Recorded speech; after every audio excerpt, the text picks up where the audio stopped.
my name is Nick Georges. I'm totally committed to supporting Palestine. I've done quite a lot of actions for Palestine Action, and I've got 2 Crown Court cases ahead of me in the next month. So why is Palestine floating your boat at the moment? Long story. When I was 17, I left home on my motorbike sidecar and rode overland to Cape Town, South Africa. I got a little bit lost on the way and ended up living in Beirut for 6 months, which, as you'll know, is not really on the way to Cape Town. The main road into Beirut was lined with dereliction, filth, squalor, derelict concrete shacks, wooden sheds falling down, acres of torn and tattered tents, thousands of disparate, filthy people, mountains of rubbish. I was 17, just out of school. I'd never seen anything like this in my life. Of course, this was the Palestinian refugee camps, where the Palestinians had been forced out of their homeland by a Jewish invasion and the Nakba. And I was horrified by this vision that I saw. For 50 years, I did nothing about it, went past my normal life, got married, ran my business, brought my kids up, got them through college, all the rest of it. Age 64, packed my business up, got divorced, and I thought, right, I've got some time. I'd really quite like to do something about Palestine. I remember thinking so clearly, what the hell can little Nick do about Palestine? Well, it ended up I did quite a lot. I was trained by the Quakers for a year. They sent me out to Palestine, to the West Bank, for 3 months as a humanitarian witness, where on a daily basis I witnessed the atrocities and the horrors and the pure brutality of the illegal Israeli occupation of the Palestinian homeland. The worst thing that happened to me, and this incident happened 2 years before I went there, but I was taken to the scene of this incident 2 years after it happened. There was a Palestinian man who lived 50 metres away who witnessed the whole incident. And so what he does guided tours around it. It was a standard small house in the village called Duma, well-known incident. And there's a family, a man, his wife, a brand new baby, and a 4-year-old boy lived in the house. At 3 o'clock in the morning, a group of 12 extremist Jewish settlers have come down. They've thrown an incendiary device through the bedroom window. The family have woken up on fire. The mothers grabbed the baby out of the cot. They've rushed outside only to realise that they're still on fire because there's white phosphorus in this incendiary device. When they got outside, the mother realised that in a panic, she's just grabbed the blankets and left the baby inside. The 12 settlers are waiting outside there with machetes, and they've hacked them down. This was quite a stressful, difficult incident for me to take on, to actually be there with the charred remains of the house, the Hebrew graffiti all over it, to where that actually happened where I was standing just 2 years ago. And this is quite a regular occurrence all the time for the Palestinians and the West Bank there. I got home and I spent 3 years writing to my MP, doing all the peaceful protests, peaceful marches, petitions, signing this, signing that.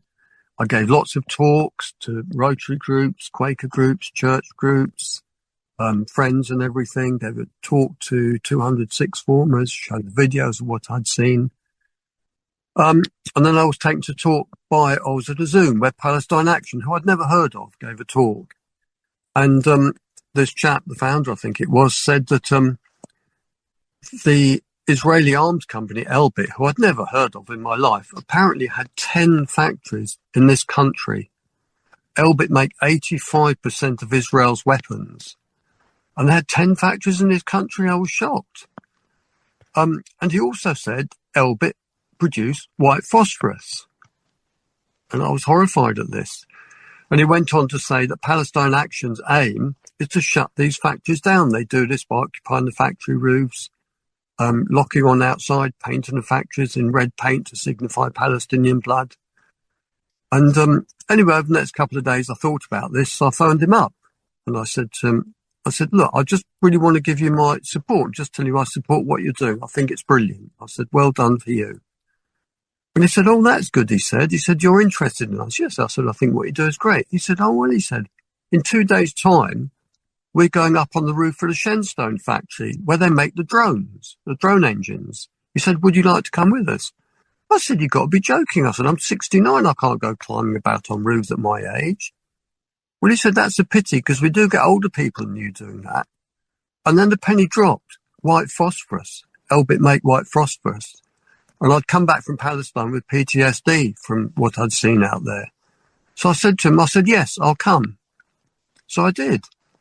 It ended up at a meeting place with 5 other complete strangers. With a great deal of difficulty, we managed to climb on the roof of the factory. We were up there all night and most of the next day. And we're charged with doing £90,000 worth of criminal damage to the factory. And we shut it down for almost 2 weeks. So for 2 weeks, that meant those drone engines weren't getting out to Israel. And hopefully that meant some Palestinians had a further 2 weeks of life. So can you explain, was it just because you were on the roof they had to shut the factory down, or were you taking other means to make sure the factory couldn't operate? We're charged with doing £90,000 worth of criminal damage on the roof.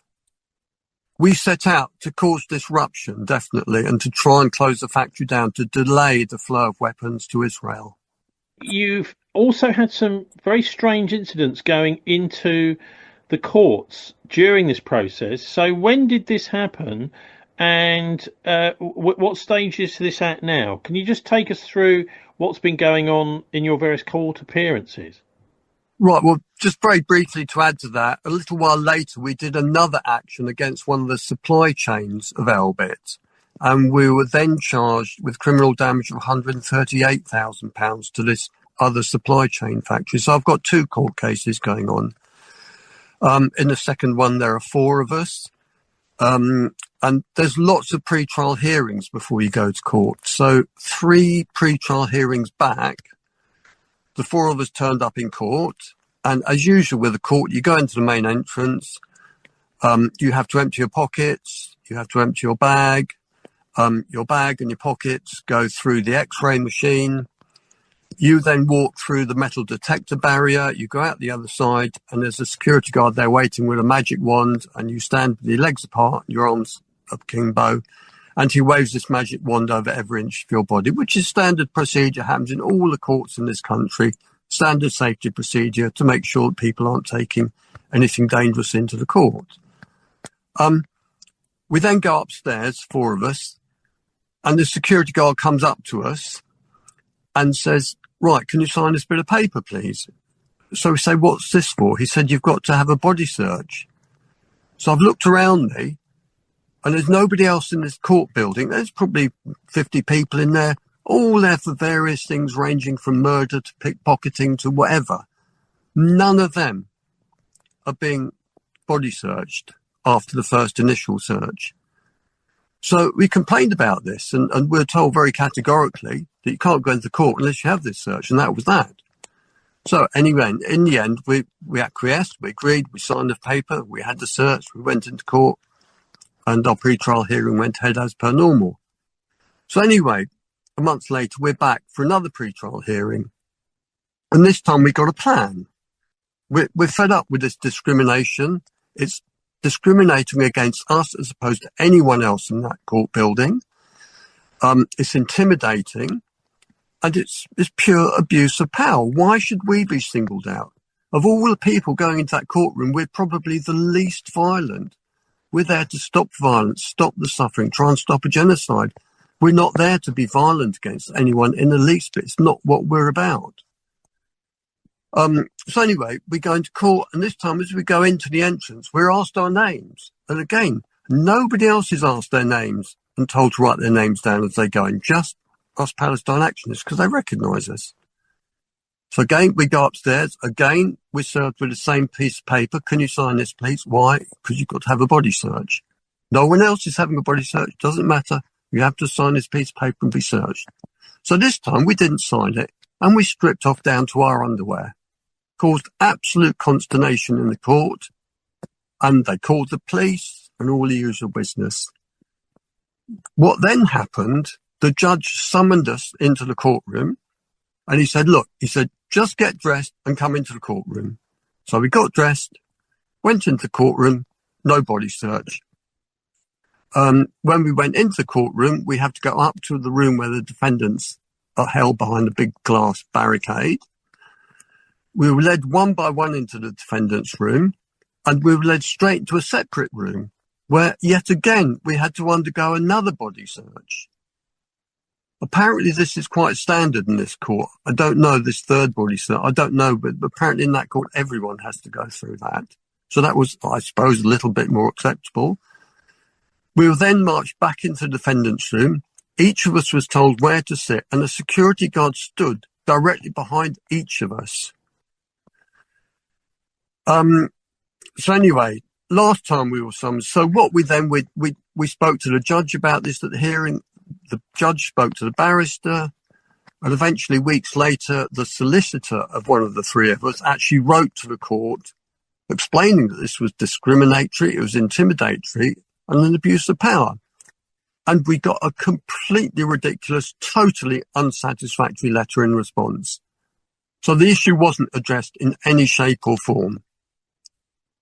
So Monday, 3 days ago, we went back to court for yet another pre-trial hearing. And so we decided we weren't going to sign this bit of paper. So we didn't sign it. And we said, no, we're not going to be searched. And they were there basically all day. The case was supposed to be heard in the morning. We didn't go. The clerk of the court came and spoke to us for ages, telling us this, telling us that, threatening us with this, threatening us with that. We explained our situation very calmly and politely. We said this is pure discrimination. Nobody else in this whole building has to undergo all these body searches. Why should we be singled out? We said it's intimidating and it's an abuse of power. She went and told the judge all this. She came back. The judge says, if you just get your shoes and socks searched. Anyway, we said, no, we're not being searched. What finally happened, we went and the judge called us into the courtroom. They said, you can't go into the courtroom unless you're searched. But the judge took us, said, you can come to the door. So the door of the courtroom was opened. There were lots of security guards there. And the judge spoke to us from her days while we stood by the door. And she said, I've got two options. She said, I can adjourn the hearing. My second option is to issue an arrest warrant for you. And I'm very happy to write the arrest warrant now. I'll get the police in. They'll take you away. They'll charge you. They will bring you back and they will forcibly search you. And then you can come into the courtroom. And she said, this is because you're under bail and you're bailed to appear at the court. And if you don't come into the courtroom, you're actually breaking your bail conditions and I will have you arrested for that. It didn't matter the fact that we'd come all the way. I mean, we had to set off at 4 o'clock that morning, cost us a fortune and petrol and everything. It didn't matter the fact we'd actually come to the court all fully prepared, ready to go into the court. The fact that we'd not wanted to be searched, body searched yet again, meant that apparently we'd broken our bail conditions. Well, you were being prevented from going into the court. Yes, absolutely. We tried to talk to the judge about it. She wouldn't hear it. That's it, out. So we went out and we had to spend ages talking, arguing about it and this and that. As usual, one of us buckled, the second one buckled, the third one buckled, the fourth one didn't, but in the end had to agree because we had to be a team. We had to stick together. So we all gave in. We all went into the court. We had the pre-trial hearing. And afterwards, I managed to actually speak to the judge in the courtroom. I explained our situation. I said it is discriminatory. Why, of all the people in the court, we are the only people who are being discriminated and had to go through these extra body searches, about it being intimidating, abuse of power and all that. And she really wasn't interested at all and just again said about if this happens again, this is what will happen. Can you tell me the name of the judge? Who is this judge that seems to think that it's okay to bar you from the court and then have you arrested for not attending the court? This was a judge called Judge Hobson. I guess she gave us Hobson's choice, but yeah, that was Judge Hobson's. What was her first name? What a lot of people think is the reasoning behind this is that they want the jury to think that we're dangerous people. So it's a case of intimidating us and trying to pervert the course of justice by affecting the way the jury see us. This is what we've been informed is what's behind it. The Have judge you said, had any media and press reporting on this at all? no, because they never report on anything. There's no media or press reporting on anything to do with Palestine. Have you informed the press, the local press, the national press, that you're hearing, of your hearing dates? No, because we don't inform the press with anything. We've learnt through bitter experience there is no such thing as local newspapers these days. The other news outlets that are available to us will not have anything to do with Palestine whatsoever. We've informed them of protests, of marches, of all sorts of things.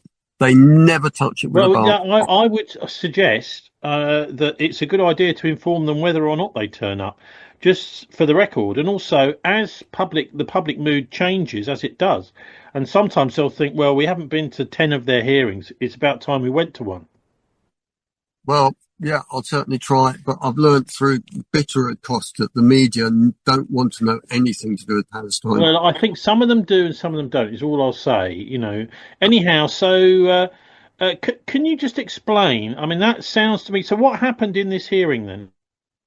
Well, this was a normal hearing about the CPS have got to produce their skeleton argument, and we've got a certain date by which we've got to produce our discussion on it and our points on it and discuss our response to it. It's got to be in by a certain date.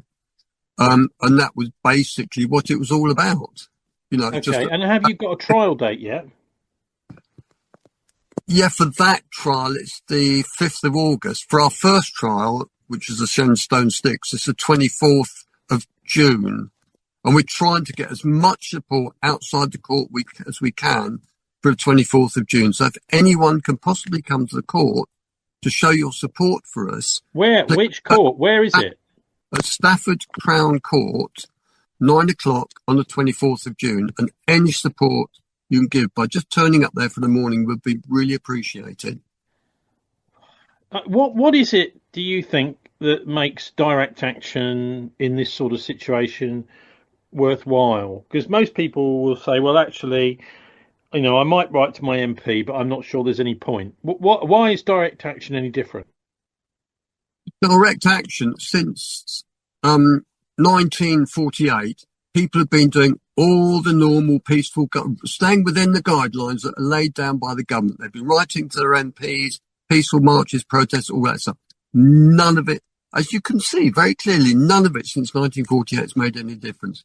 Palestine Action, in their actions against Elbit, this Israeli war company that is manufacturing all these weapons to slaughter the Palestinians with, had 10 factories in this country. We've closed down 2 of those factories and their HQ at 77 Kingsway in London by our constant, non-stop barrage of actions we've taken against them. So we are literally one of the most effective means of affecting and making a difference for Palestine that there is, that have been ever since 1948.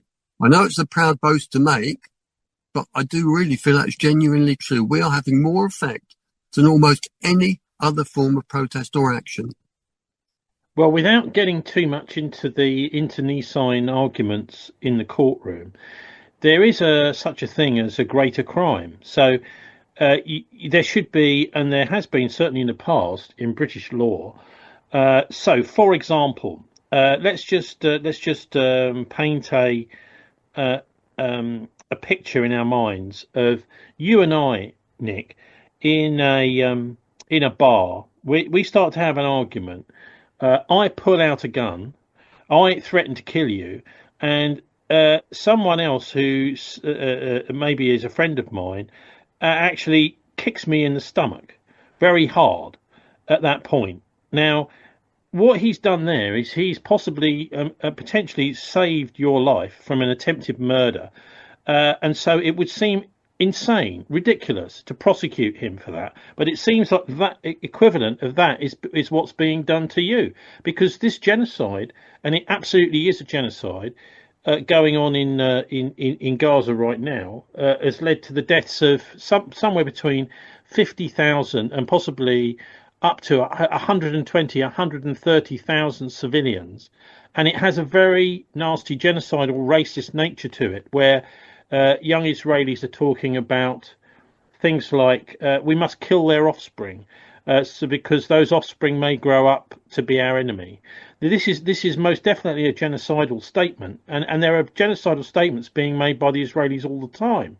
So why is it that the court is prosecuting you rather than patting you on the back and letting you go on your way for stopping a greater crime?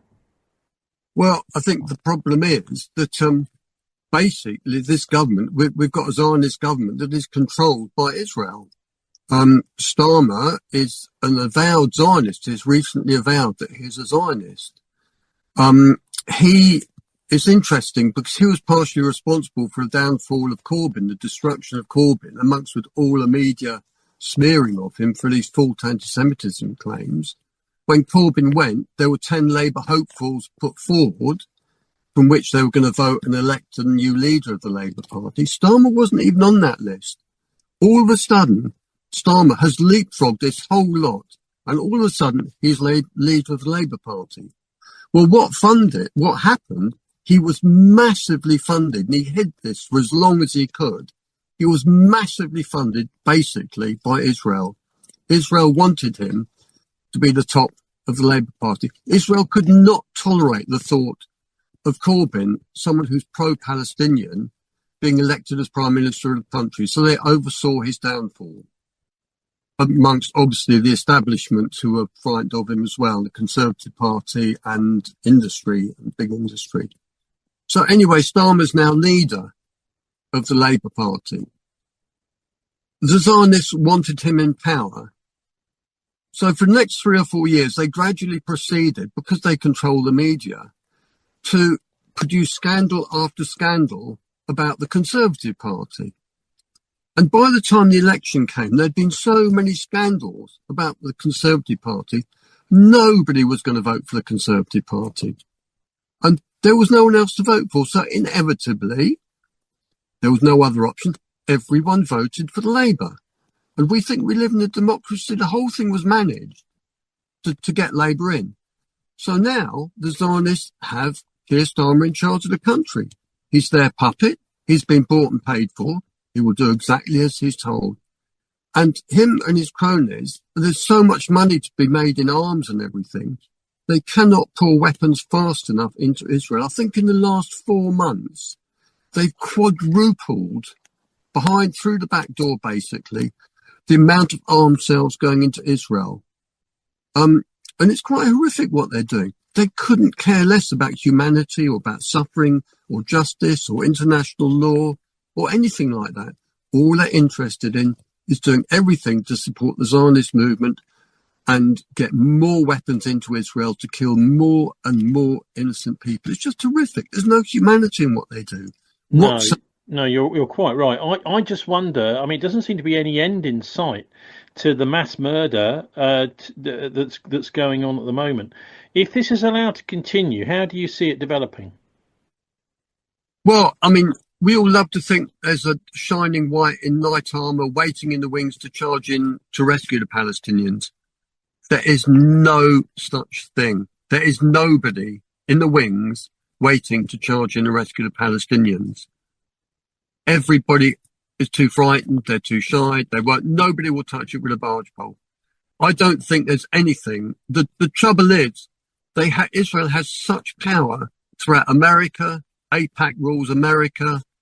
In this country, Zionist government rules. There's no one can really challenge that power. I think gradually more and more people are becoming aware. There is more and more pushback against it. But there is so much power that the governments, the police and the courts have in this country, and so much power that AIPAC and Trump, who himself is a Zionist, has in America. I don't honestly see how it's going to stop. Well, it's worrying because the injustice, the massive injustices, the evil being perpetrated in Israel, it's almost as if it's got its sort of shadow effect here in Britain, where it's also setting the people against the government. So there's quite clearly amongst the public an absolute disgust at what the Israelis are up to, and a desire for the British government in a democracy to stop it, but they're not. So this is actually setting up a kind of civil war type situation in Britain too. Well, I wish it would come to civil war, but the problem we have in this country, we've been so used to being crushed and put down and frightened by the government that most of the people in this country are so compliant. There's very few people like me and others like Palestine Action who are brave enough to actually dare to step out. The government laid down guidelines of what you can do to legally protest and what you can't. People are so frightened that unless they learn to get out of their comfort zones and step outside these prescribed guidelines, they're never going to stop this genocide. Well, maybe you could say something about what you're quite happy to freely admit that you've done in order to bring this to the public's attention. Basically, I'm very lucky. I have an ability. I've climbed up on the roof of the Shenstone factory of Elbit, where they make the drone engines. And as I said, we've caused £90,000 worth of damage on that roof. And we shut down that factory for almost 2 weeks. So we stopped production in that factory of those drone engines for 2 weeks. We disrupted the horrific supply chain. Now, I'm 73 years old. I've never done anything like that in my life. Up until the age of nearly 69, I barely even knew what a policeman looked like. I've never been in trouble. I've been a regular standard man, had my kids, gotten through university, ran my business, nose to the grindstone, paid my mortgage and bills and all the rest of it. So for me to climb up on the roof of a factory and start smashing windows is completely out of character. But when I was up on that factory roof smashing those windows, I didn't have any qualms about it because I knew the machinery that came out of those factories, the horrors, the death and the suffering that those machines caused. So no, I didn't have any qualms about breaking those windows and trying to shut that factory down for as long as I could. About 6 months later, one of the other things I did, I climbed up a 380-foot tower crane right next to the American embassy. And I got to the top of the crane and I flew the Palestine. I took a huge Palestine flag up with me and I flew the Palestine flag from the top of this crane and I stayed up there for 2.5 days. The whole of that area of London was shut down, caused absolute consternation, and it was a big event. Now, the interesting thing was that this event was publicised in Russia Today, Press TV, Middle East Eye, Middle East Monitor, Al Jazeera. It was published all over the world. But do you know what? There's one tiny little article in one newspaper in England. It was completely unmentioned in England. It got no publicity at all. So yes, that's something else I've done. And then a third thing we did, the whole object of us is to disrupt the supply chain. And so we attacked one of the supply chain factories that transport all the arms and weapons, because you can't just put those arms and weapons in a paper bag and send them off. They had to be very carefully packaged and shipped and transported. And so we attacked one of the companies that does all that. And we're charged with doing £138,000 worth of damage to the roof of that factory. So yet again, we broke that supply chain. We stopped that supplying of weapons and arms to Israel for a little time. Nick, if people are interested in this sort of thing and interested in following it, maybe even joining Palestine Action, whereabouts can they go? Well, they can go online, look up Palestine Action online. They've got a very good website. And I think the crucial thing is we're not asking everybody to do the sort of thing that I'm talking about.